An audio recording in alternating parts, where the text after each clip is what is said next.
for that knock? I feel like Rocky in this one, baby.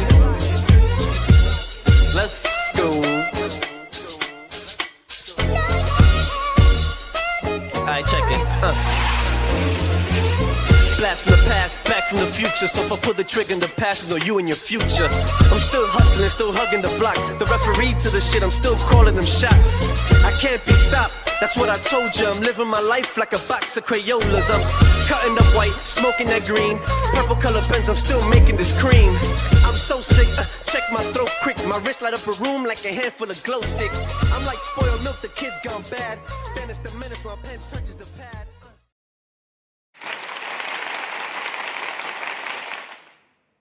Welcome to another episode of the Rick A Show, episode 235. Today's episode is called Success on Someone Else's Clock. Now, everybody goes through this, right? Everybody goes through the feeling of, are they falling behind? Are they where they're supposed to be or where they need to be because of the timeline that society dictates onto them? Have you ever felt like you've been falling behind? This is that episode. So let's start off with the title, right? Success on someone else's clock, right? Me, for example, I'm 41 years old. Where I am in my life, I have friends who are in different stages in their lives. Now, what I learned in the process of growth is to never dictate where my life should be because of where others' lives are currently, right?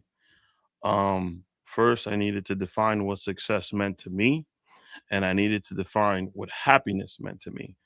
And, sometimes people work at different paces, and time time is a weird thing because timing is everything, right?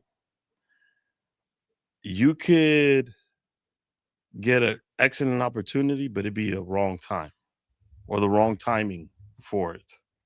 Like, let's say I got a job interview at Spotify to produce shows for them, right? If it ain't my time, it ain't my time, right? I now obviously I'm gonna go full steam ahead and try to get that, but there's always a lesson in everything, right? If it isn't my time, I'm not gonna sit there and say, "Oh, I didn't get it," or wallow in it, right? It's not my moment and it's not my time now.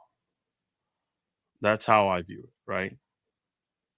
Maybe I'm not ready for this opportunity right now because maybe the universe knows I'm not mentally prepared to handle that job. Although I think I might think so myself. Maybe by me not getting that imaginary job we're discussing right now, it creates a different level of drive and motivation within me where I start my own um company, right? So as I got older, I realized that was something that I needed to get rid of. I needed to get rid of judging my life on the life of others. I needed to get rid of, as I mentioned in the previous episode, what others thought of me and giving that too much um, thought and time and validity. Like where I am now in life, I could care less. I march to the beat of my own drum. I do things how at my pace and how I want to do them. And my definition of success is completely different from other people's definition of success. To me, success is having, again, time to do things that I want and to create memories and spend time with those who I want. Because you could be multimillionaire, multi-billionaire. If you don't got time to enjoy that, then you're gonna be miserable. And there's a lot of billionaires that are unhappy. So I equate success with personal satisfaction and gratification. Also, happiness is in there for me. If I'm not happy and it's not something I'm driven to do, then it might not be successful. So yes, when I was younger, you, I'm gonna use the name Jose. I'm not referencing any Jose's I know. Jose is making X amount of money per year. He works at this company and he's engaged to this person or X, Y, and Z, whatever it may be.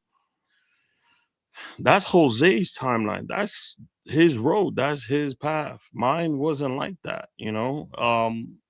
Jose probably was ready for that at that moment in time. And if, let's say, he's 24, I'm 24, me knowing who I was at 24, I was definitely not ready for what Jose was doing, right? I wasn't in the right state of mind. I didn't figure out who I was. I wasn't comfortable and confident in myself at that moment in time. And there was a lot of lessons that I needed to learn. So if you ever feel like you're falling behind, which it's human nature, everybody goes through it. Um, just replay this episode or just remember that everybody's on a different path and at a different speed of the way things are going. There's people that are younger than me that financially they might be more successful than me. And I'm not envious of that situation. I'm happy for them. I know a lot of younger people who I went to St. John's with that are doing excellent with their professional life. Now, that's just one small piece of the puzzle. I don't know how everything else is going for them, but if you ever felt that way, this is the discussion to have with yourself, right? What inspired me to make this episode? Well, I felt like it was um, the next topic I needed to discuss. Everything's been connected so far, from reset to no blueprint to uh, the person I had to leave behind, which was the last episode, and then lined up. Next topic would be this one. So, um, and I've been through this and I've felt all of this, so it was something that I could speak to and have experience on. So that's what made me feel like I needed to do this episode. Why do so many of us feel pressure to have life figured out by a certain age? There's many external influences that bring that type of pressure onto someone. It's never you yourself per se. It's always friends, family, society, the community you're in, whatever you're doing. The career path that you're in that always um, make you feel that pressure or that um, put you in that state of mind where you feel like you're falling behind or you're not where you should be. Um, which it's a good tool for motivation, but not to um, like the pressure from that world. It's a good tool to, like, okay, you should always surround yourself with people who are doing better and who are going to push you, which is a good thing. So Jose, I see Jose, what Jose is doing, and be like, man, I need to get to that point, or I need to get to that spot. So I need to figure things out for myself. That's how you should view that situation. Unfortunately, the normal person doesn't view it that way. The normal person views it in a way where, like, damn, I'm not there.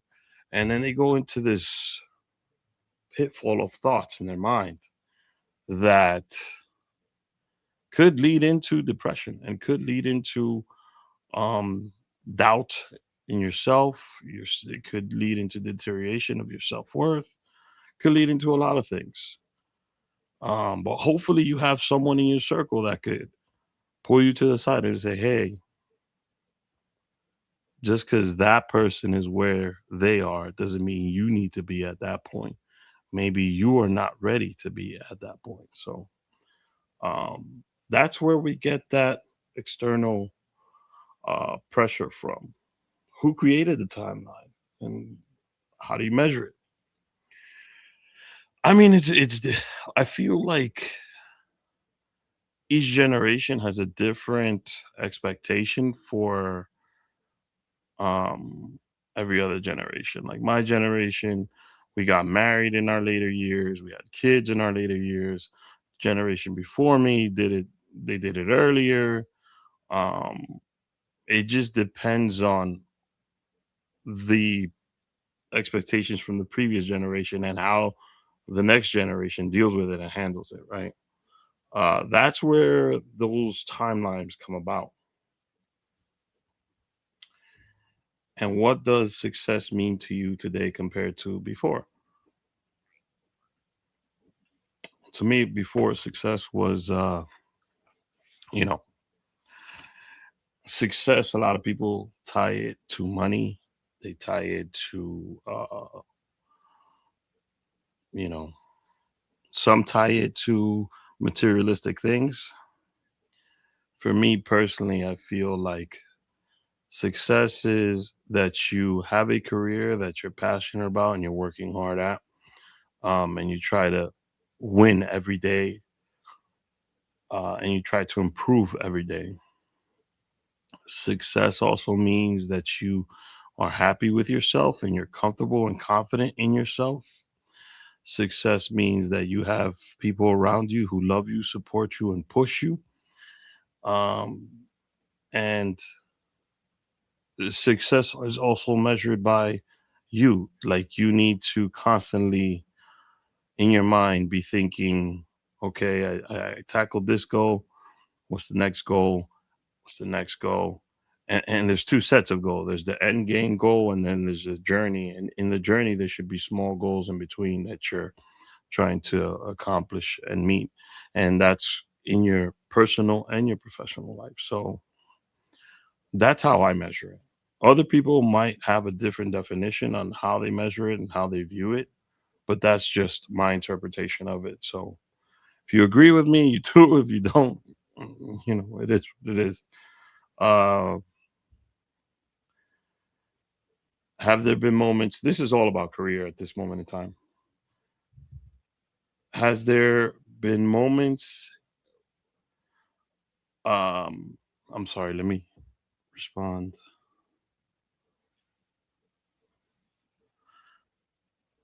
Um, have there been moments in time when you questioned your career path? Absolutely.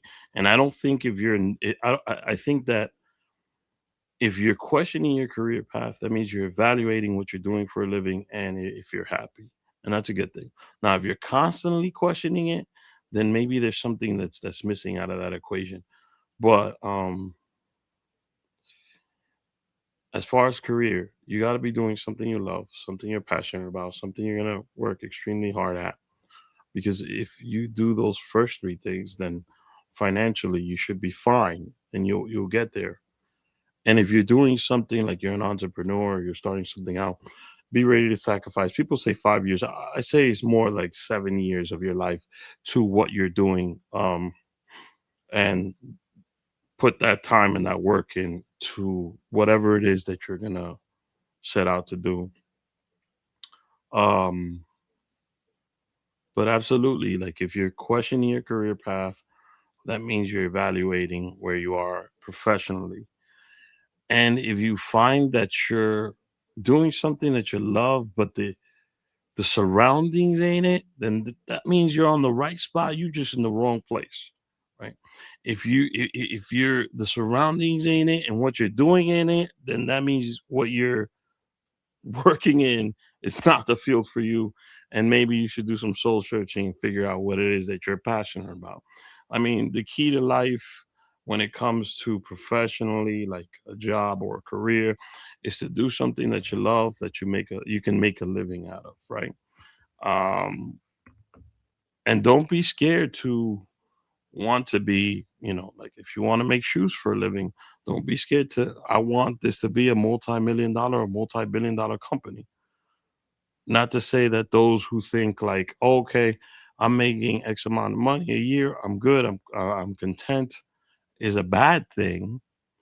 But you always got to make sure your end goal always scares the hell out of you. So, um, yeah, the where you're at, the location you're working, the people that you're working ain't it, but you're passionate about what you're doing, then maybe a change in company. But if both things ain't it, what you're doing and the people, then maybe it's just like a career change. So that's how I look at um, that. And as someone who has had all the jobs, trust me when I say all the jobs, and worked in a ton of different companies, and tried and tried and tried and tried to figure out.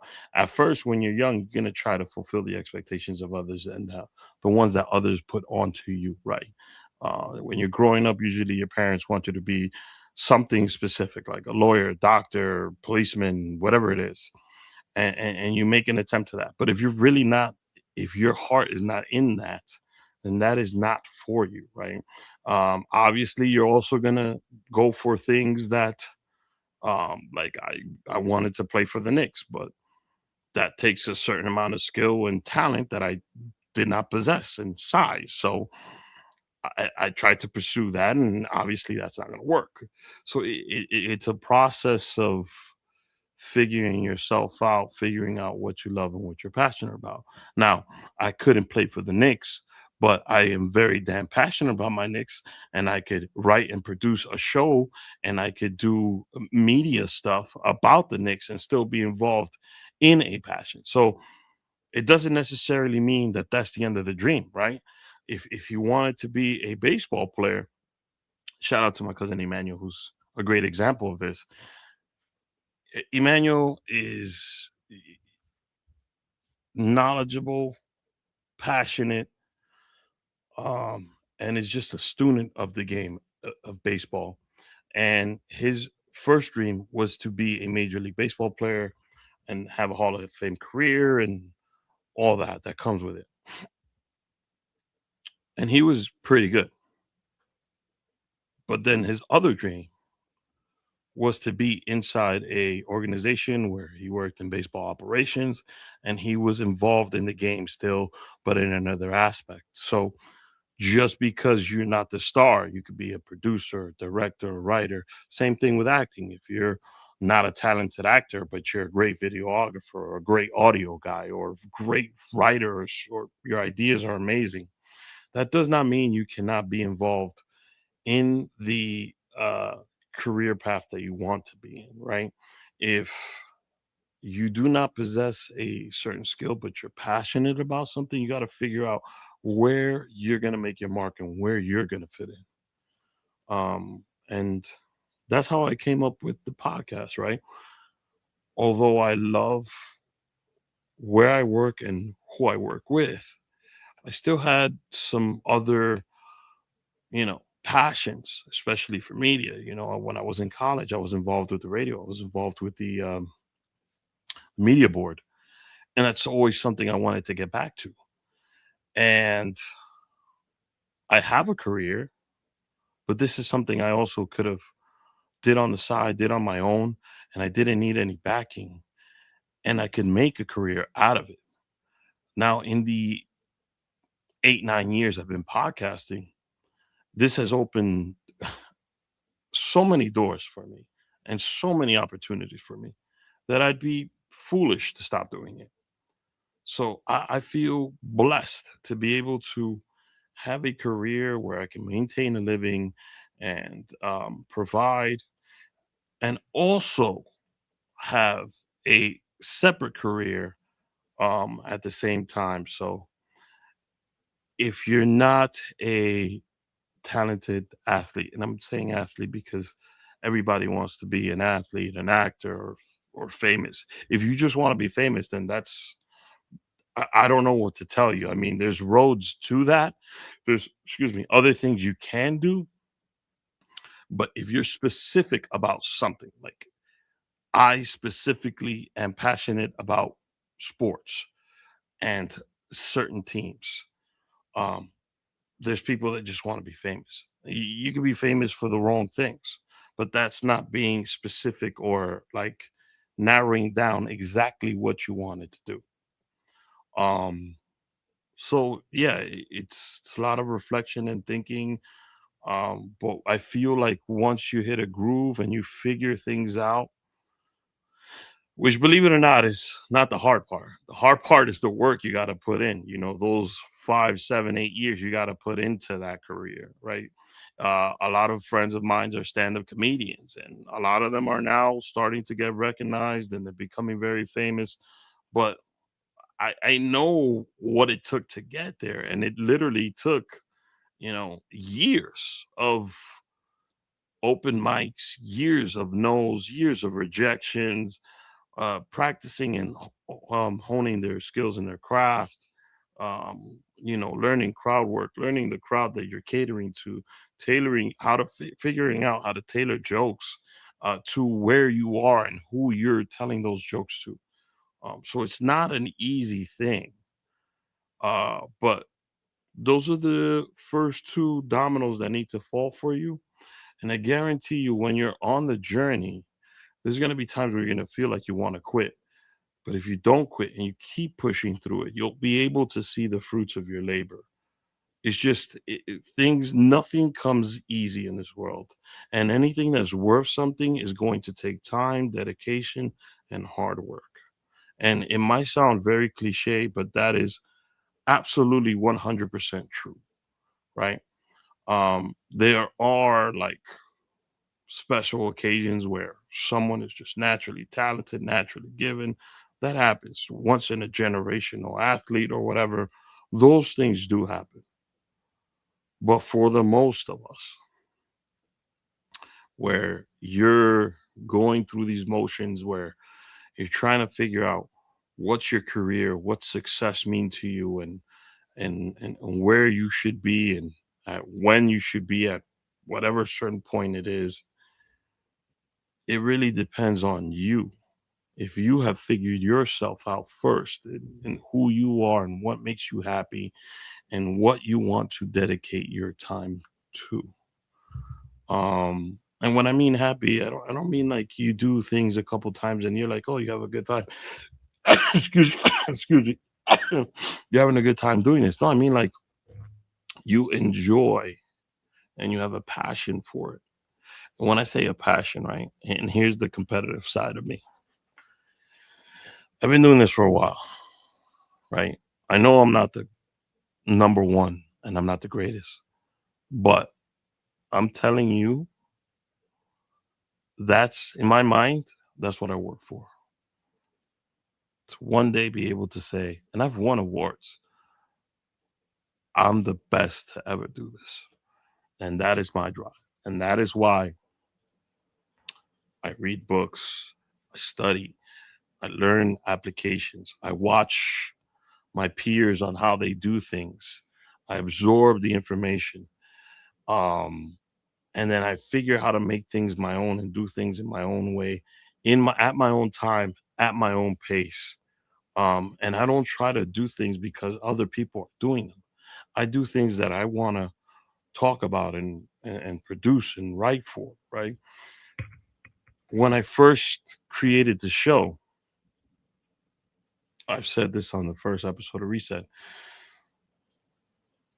I started booking guests just by, if they were popular, if they had, a presence on social media, how many followers they had, thinking that those followers would gravitate towards me and it would help me grow. And it works in some cases, but very rarely does it. And that's the wrong way to look about it, to go about it. I first should have established myself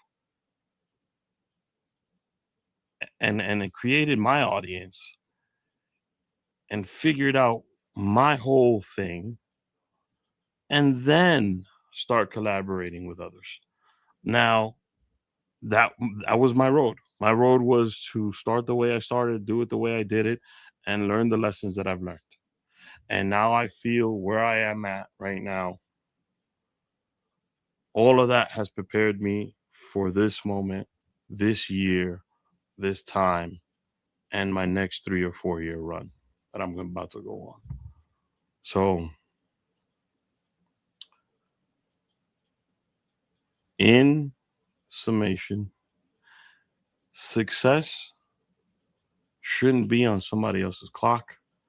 You should never compare yourself to somebody else's. There's always circumstances. Your situation or your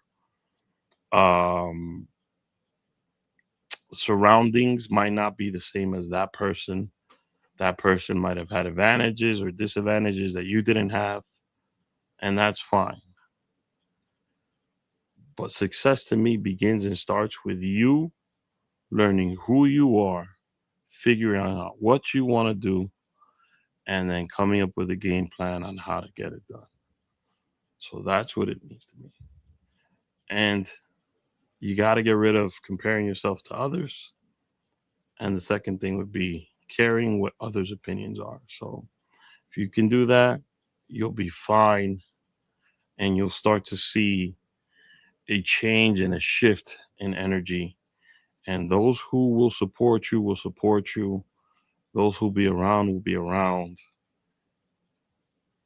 And that's what I have to say on that subject. So I want to thank for those of you who tuned in tonight or will tune in later.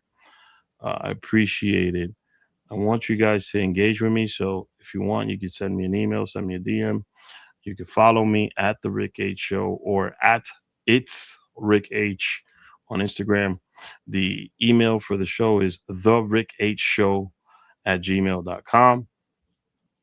Follow, subscribe, like, share, comment, and let me know your honest thoughts and opinions.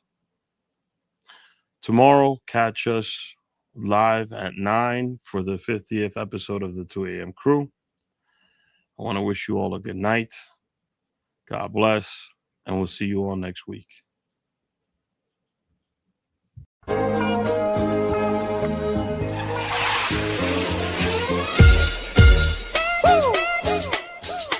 You feel that now? I feel like Rocky in this one, baby. Let's go. Alright, check it. Blast from the past, back from the future. So if I pull the trigger in the past, know you in your future. I'm still hustling, still hugging the block. The referee to the shit, I'm still calling them shots. I can't be stopped. That's what I told you. I'm living my life like a box of Crayolas. I'm cutting up white, smoking that green. Purple color pens, I'm still making this cream. I'm so sick, check my throat quick. My wrist light up a room like a handful of glow sticks. I'm like spoiled milk, the kid's gone bad. Then it's the minutes my pen touches the pad.